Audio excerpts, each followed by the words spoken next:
That's me going to like a coffee graveyard. I wanted to come and check you out and your clothes. And then I give them like 2 gallons of milk.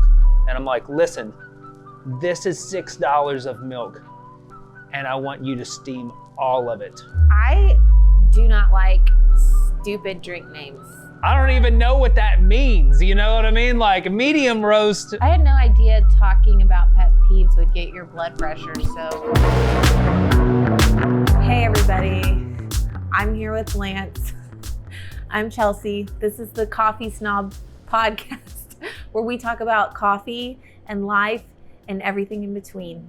All the things we love. We are so glad you're here. We're so glad that you're taking time out of your day just to listen to us ramble. It feels good. We got something special for you today. We're going to talk about things we hate about coffee shops. I Okay, wouldn't call maybe it like that. pet peeves. Coffee shop pet The peeves. pet peeves that we have. We all have pet peeves, and these are just ours.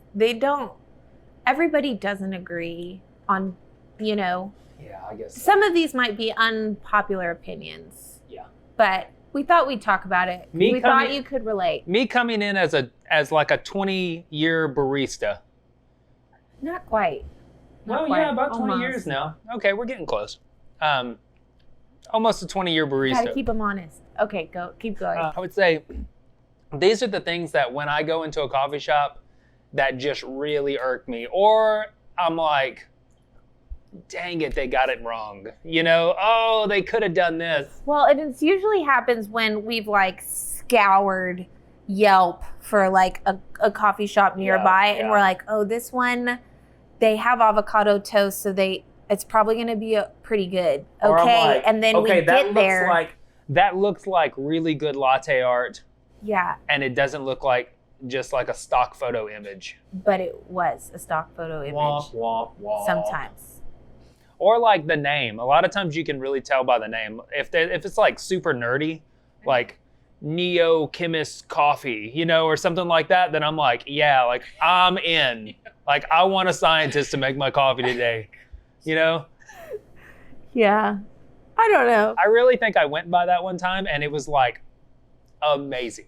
Like By the name, yeah. you're like, this is something I would Yeah. make. This took some Or thought. you just knew like these guys are complete freaks. But what if it's, okay, so nerdy name, but cheesy names, I'm like Cozy Coffee, I'm not coming. Oh yeah.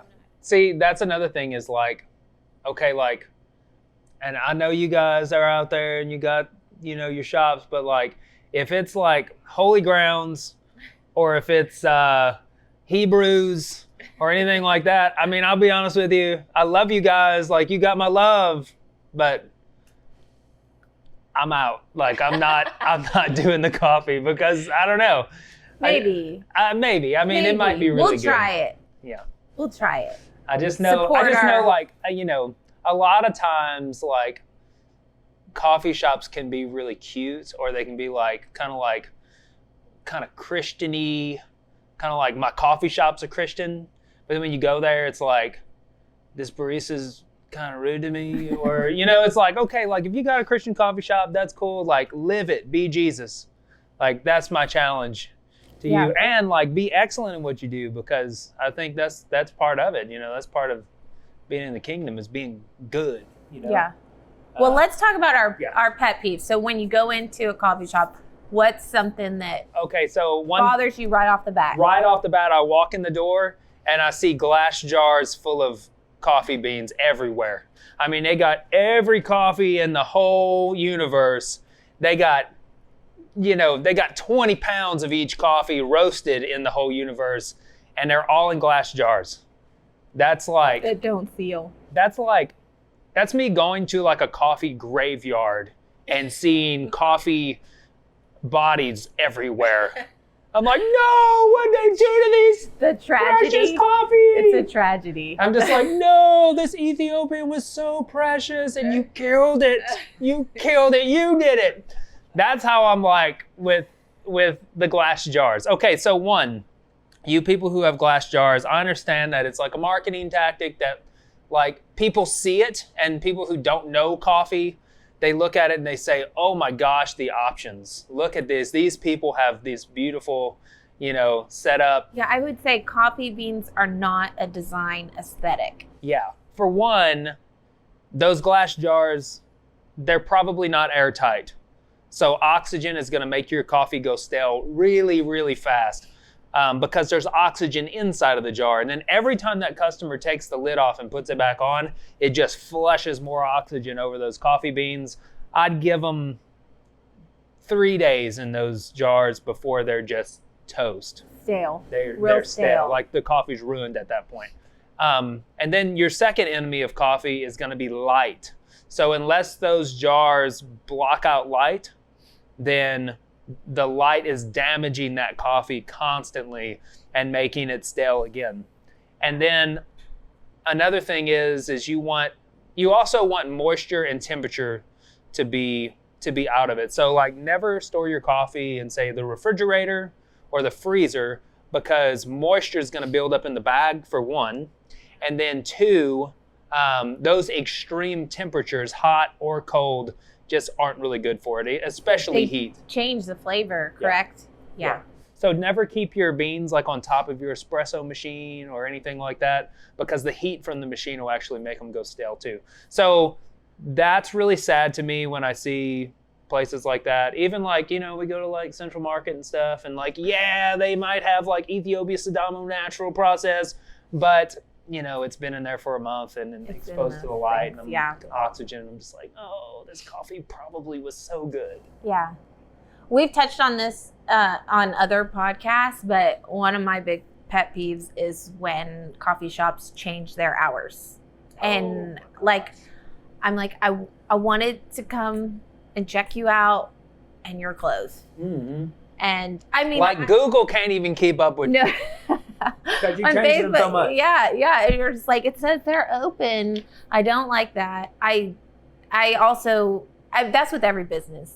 Any business, not just coffee shops. But coffee shops are notorious. When you start changing your hours all the time, you're going to the grave, man. Yeah. It's just not good. But coffee's not just breakfast.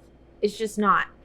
We don't live in a culture where coffee is specifically for breakfast. People have coffee in the afternoon. People have coffee after dinner. You should not be closing at 5. Yeah, never trim your hours back. When you start trimming your hours back, that's an emergency situation. What you want to do is you want to try to market in those hours that are slow. Yeah. So if you're open if you decided when you open that we're going to be open late because we think we can market this, and you stay open to 11 p.m., you do everything in your power to make that work. And then as a very last emergency resort, you trim back your hours. Yeah. But yeah, that's one thing is when you start cutting back hours to 5 o'clock closing time. I mean, people aren't barely off work. How can they come get a snack? You're in the danger zone, and I think it also tells your customers you're in the danger zone. Yeah. Okay. Another pet peeve. Okay, so I would say, so when you get that latte on handoff, and the foam is just looks like soap bubbles, it's not that dense, thick, just beautiful creamy foam. You made me a latte the other day, and I was just like, this is the milk they use for the Milk Mustache commercials. It was just, it was dense. Like white paint. It's just but dense. It's deliciousness, thick, foamy. So this is the reason why your customers come to you and say, I don't want any foam. I want a latte with no foam. Is because they've had a bad experience with foam. and it just should not be. Foam should be brown for one, because it should be filled with espresso. And then two, you should have the crema on the top of the latte. So on top of that foam, it should just be like espresso. And then not only that, but it should be thick, dense foam. You should not be able to see the bubbles in it. And it should be almost like a meringue. And so when you drink it, you get this texture across your tongue that's just super soft, super silky. And that's part of the beauty of a latte, is that it smells good and it looks good and it tastes good and it also feels good in your mouth. Yeah. So yeah, mouth feels important. So yeah, to get that really good foam, I would say make sure your baristas can make good foam. What I do is I show them, and then I show them again, and then they tell me how to do it, and then I give them like 2 gallons of milk. And I'm like, listen, this is $6 of milk, and I want you to steam all of it. And I want you to have this much foam. So I give them a glass jar, and they have to steam perfect foam for 2 gallons straight. So wait, they steam it like in their pitcher, and then they pour it into a glass jar so they can see their ratio? Yeah, and so when it sets, good idea. That foam will separate, and they should have X amount. So I make one, I pour it in a jar, I set it there, give them a jar, and then they have to constantly fill that thing up and look at it and make sure they're getting the right amount of foam at the right texture and at the right temperature. And they got 2 gallons to do it. Okay, so this might be an unpopular opinion, and I'm not sure that Lance is going to agree with me, but I do not like stupid drink names. Okay, give me an example. Well, like okay, so I like if your drink has like chocolate and caramel, yeah, call it a turtle. Call it something that I can relate to, like a turtle latte, or you put pecan syrup or whatever. But don't call it like the Madman. Right. Or that's a good drink. Hey, can you write that down for me so I don't forget? Stop it. The Madman. Stop. Stop it. I just don't like drink names that, like, when I read it, I'm like, what is this? I don't have a frame of reference for what this name is. So you have to ask the barista, hey, what's that? I don't want the Jimmy John latte. And then the barista talks it up. Yeah. Maybe. I don't know. Hey, I like crazy drink names, so I just don't agree with that. That's okay. We don't have to agree. So I just sometimes... But the Madman's mine. You can't take that. To be fair, are you ever in a coffee shop ordering coffee with like kids hanging off of you and you're just trying to figure out what is what on the menu? Are you ever doing that? And are you ever really ordering crazy drinks with a bunch of syrups in it? No. I want this pour over, or I want this single origin coffee, or I'm going to get a plain latte.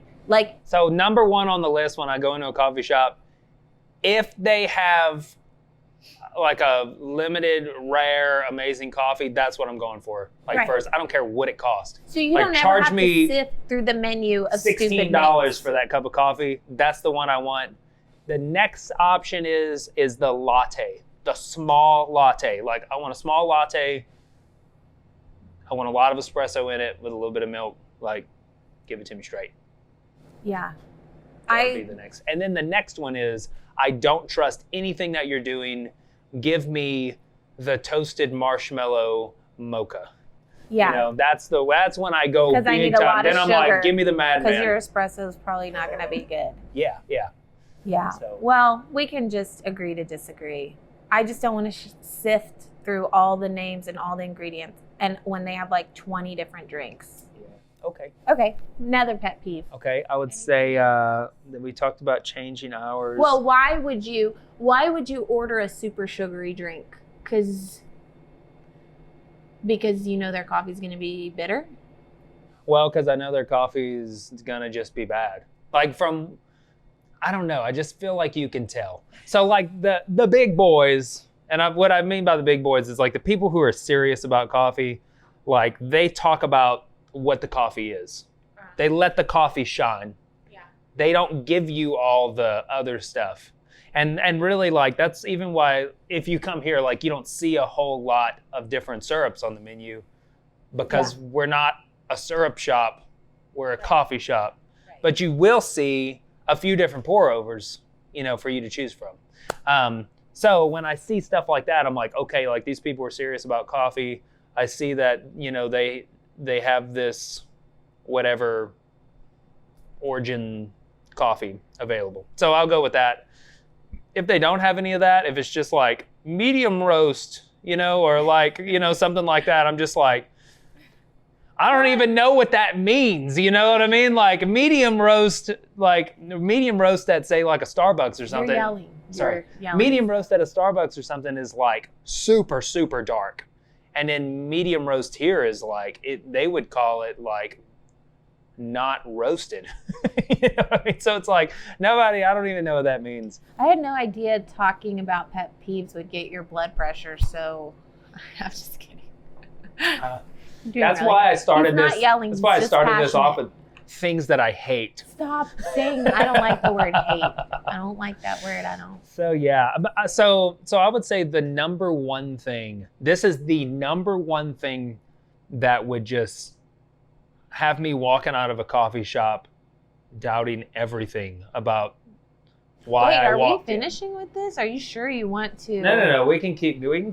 Oh, This well, is just. It's... I would just say this is the number one thing. So this isn't a countdown. No, this is not a countdown. This is just stuff. In no particular order. Yeah. Except this one's number one. This one's number one is bad customer service.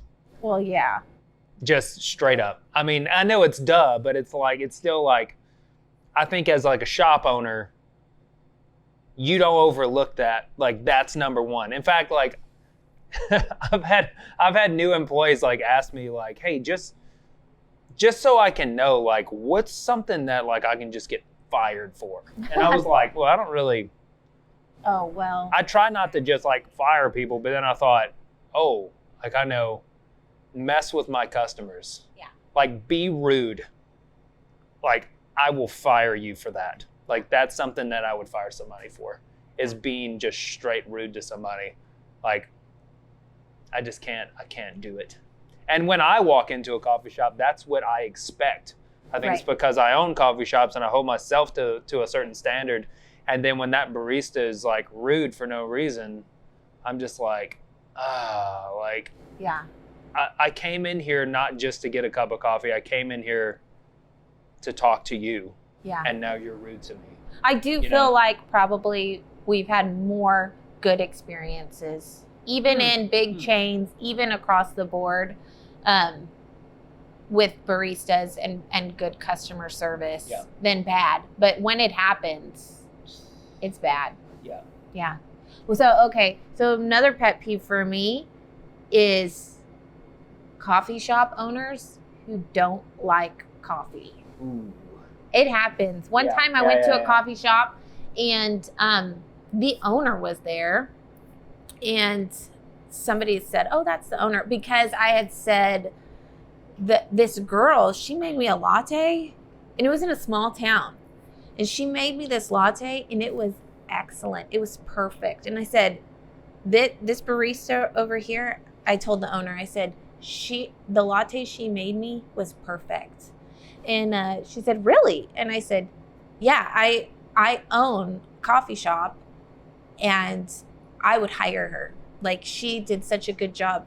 And the owner goes, well, that's great. I mean, I wouldn't know. I don't even like coffee. I don't drink coffee. And I'm just like, what?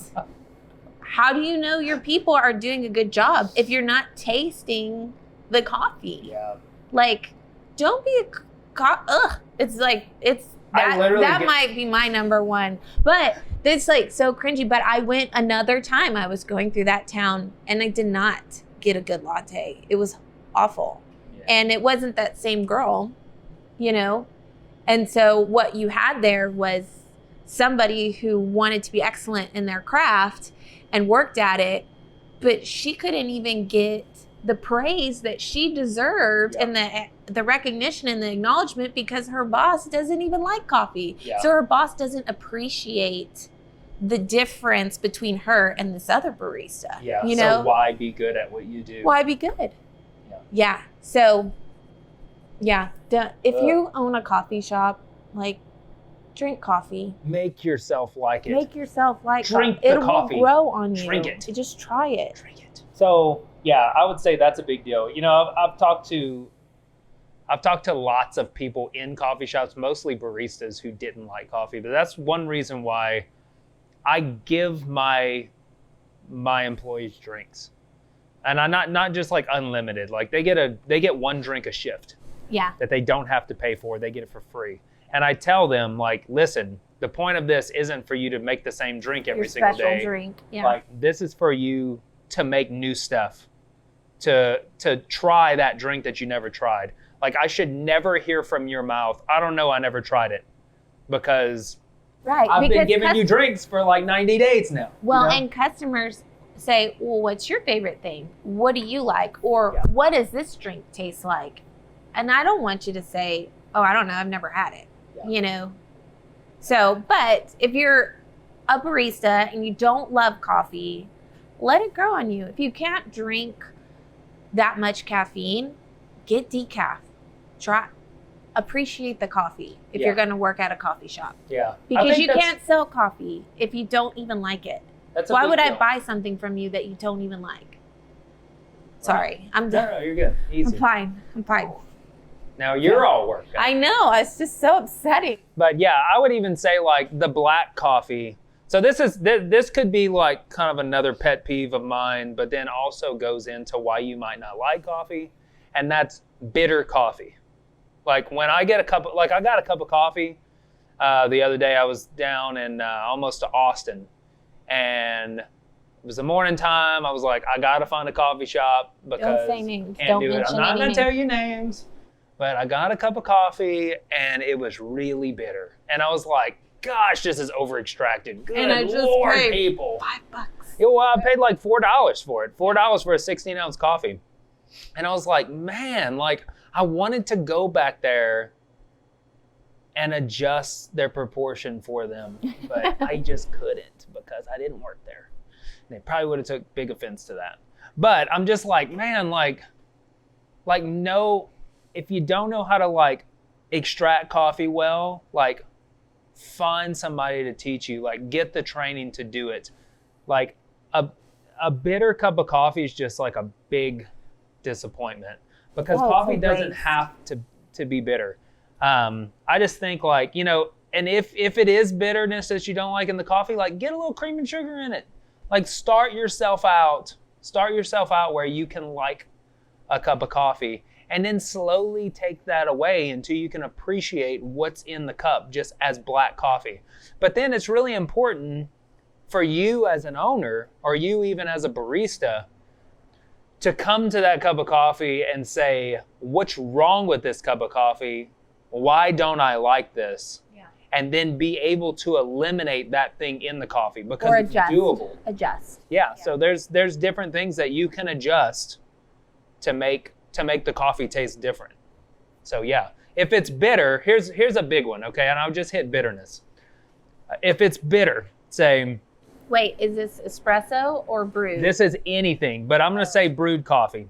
So you got a thing of brewed coffee. You make it one day and it's super bitter, and you're like, oh my gosh, like this is way too strong. So your knee-jerk reaction is to put less coffee in your coffee maker and then run the same amount of water over it. So you're adjusting your proportion down of your coffee, which makes your coffee extract even more because you're adding more water. And so what does it do? It just makes your coffee more bitter. Because it's over-extracted. Because you're over-extracted. You were over-extracted to begin with. So one, your grind's either too fine or you're using too little coffee for the amount of water that you're doing. You need to increase the amount of coffee coming in, or you need to increase your grind size. So that'll get rid of the bitterness. But a lot of times our knee-jerk reaction is actually to do the opposite. So what we're left with after doing this 3 or 4 times is just a watery cup of coffee that's bitter. And like bitter that's water. A really good way to describe most coffee at hotels. Bitter brown water. And sadly to say, most churches. Yeah. Sorry, Lord. I know. We're working on that. Working on that. 1 episode at a time. Coffee shop evangelist. Okay. Any other pet peeve? I think I said all mine. I would say, okay, so good about what I one said. is, okay, another one, and it's kind of on the same coffee topic, is press pots. Oh. When I see press pots in a coffee shop, I immediately know, like, these people are not for real. Because I'm just serious. I'm just like... Anytime, there's no exception. I don't know. There might be some exceptions. But here's the thing. Okay, they'll lose vacuum seal and they'll make your coffee cold. And that's just that. And it don't matter if you set 4 timers on it. Your baristas aren't going to change it. Somebody's going to skip it. Somebody's going to skip it one day. It's like, gosh, years ago, I met with a guy about his coffee shop, and he was asking me, you know, what's some things that we could work on. And I've already heard, you know, I've experienced it in his coffee shop, and I heard it from, gosh, a dozen people, you know, that, oh my gosh, their coffee's cold, their coffee's cold, their coffee's cold, always. And I looked at him, I said, well, for one thing, like, you know, your coffee's cold. And he was like, no, it's not. It's not cold. Like, we set timers on our press pots. And I just said, I bet if we walk over there, 1 out of 3 of those will be cold. And sure enough, first one, hot. Second one, freezing cold. And the other one was hot. And it was just like, this one probably lost seal or something like that, you know? Or his baristas just didn't change it. It was worn out. But there's 2 things that tells me when they do big pots of coffee like that. And that's, they're probably keeping the coffee too long. They're probably keeping it too long. And I don't know, that's probably it. Is like, so I have a question. You just don't want to waste. So what about for people, so we don't do press pots, and we don't do big brew pots, but we have our reasons why we don't. What do you tell someone who says, I'm doing so much volume, everybody who comes into my shop can't wait 3.5 minutes for their pour over? Yeah. How do they make a larger pot of coffee, keep it hot, keep it fresh? What would you say? Yeah, so what I would say is get away from the press pots because they're just not reliable. That's like the one thing. If you use them all the time, they will wear out and they will not hold coffee warm anymore. That's the biggest problem with press pots, I would say. And don't ever put them out there in the lobby where your customers can get to them. Always put them back behind, and that way they're in your barista's face and they're always with them. And if something comes out cold, the barista catches it before the customer. Right. So there's this checks thing, and your barista's not going to want to walk all the way to the lobby every, you know, so often to check it. You know what I mean? And you can say, well, they're supposed to go in the lobby already X amount of times every hour. Just put them behind the counter. Like, just eliminate that problem. So if you use them, keep them in your barista's face. The other thing to do is to get a serious coffee maker with shuttles that have indirect heat. Do you have any brand suggestions? Well, Bun, I mean, they all make them. You know, I mean, Bun makes a really good one. It's just big square shuttles. I mean, you can see them at Starbucks. So do they have a burner that they're constantly heating the coffee underneath, or are they insulated? So you don't want a burner just directly on your coffee. That's like heating coffee over a stove, which, again, like, heat is an enemy of coffee. You don't want to overheat it. So what you want to do is get an indirect heat that just holds the temperature. And so what Bun has come up with, and I think it was Bun, I don't know who came up with it, but they're in these brewers, the technology is there's 2 little points on the back, and then inside this shuttle, there's just this indirect heat that just keeps it stable temperature. And so you just stick it on these, it electrifies this little light, lets you know that it's heating, and then you've got fresh coffee. And they put timers built in, and they start to flash whenever they get over a certain point. You can program all that in. These brewers are expensive, but they'll save you all the waste too, you know, if you're high volume. If you're not high volume, I would say brew each cup. That's what we do here. And sometimes we are high volume, but you know what? Like, people know they're going to get a really good cup of coffee. And I just refuse to waste, really good coffee. I would hate to brew an entire pot of like some rare coffee that some guy worked on and just dump it down the drain. Like, that breaks my heart. Yeah. Wow. I think this was a pretty thorough coffee shop pet peeves video. Yeah. What you think? I thought it was pretty good. Yeah. Hey, let us know in the comments what your pet peeve is, especially if it's one that we haven't covered. I think that would be really fun. So I'll be looking at those. Yeah. Thank you for joining us. We'll see you next time.